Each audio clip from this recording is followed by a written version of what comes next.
আমি অতীতে শিক্ষার্থীদের অধিকার আদায়ের প্রশ্নে সবসময় সোচ্চার ছিলাম।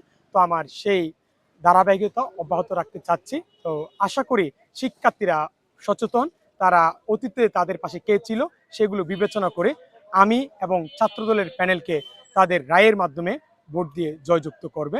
আমি নির্বাচিত হলে যে বিষয়গুলো কাজ করতে চাচ্ছি তার মধ্যে হচ্ছে আপনার চট্টগ্রাম বিশ্ববিদ্যালয়ে প্রধান সমস্যা হচ্ছে আপনার আমাদের বিশ্ববিদ্যালয় প্রতিষ্ঠা লগ্ন থেকে এখনো শতভাগ আবাসন নিশ্চিত হয়নি।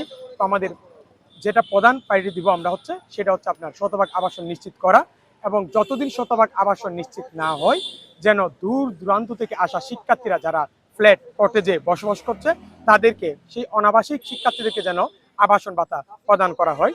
আপনারা জানেন আপনার চট্টগ্রাম বিশ্ববিদ্যালয় হচ্ছে শাটলের ক্যাম্পাস, আমাদের প্রধান বাহন হচ্ছে শাটল।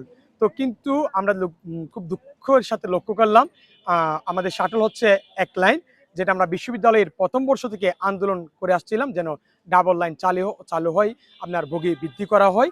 তো আমরা যদি চাকসুতে যদি নির্বাচিত হই আমাদের ডাবল লাইন চালু করা এবং বগি বৃদ্ধির জন্য কাজ করব।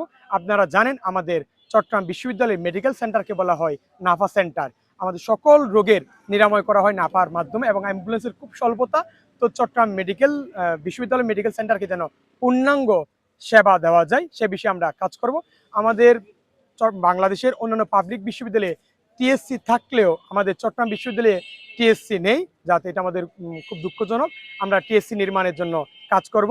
আর চট্টগ্রাম বিশ্ববিদ্যালয়ে সেশন জট খুব গুরুতর, আপনার স্পোর্টস সায়েন্স সহ অনেকগুলা ডিপার্টমেন্টে আপনার গুরুতর সেশন জট রয়েছে, 9-10 বছরেও আপনার অনার্স শেষ করতে পারে না। তো যাতে শিক্ষার্থীরা যথাসময়ে আপনার তাদের একাডেমিক জীবন শেষ করতে পারে সে বিষয়ে আমরা কাজ করব।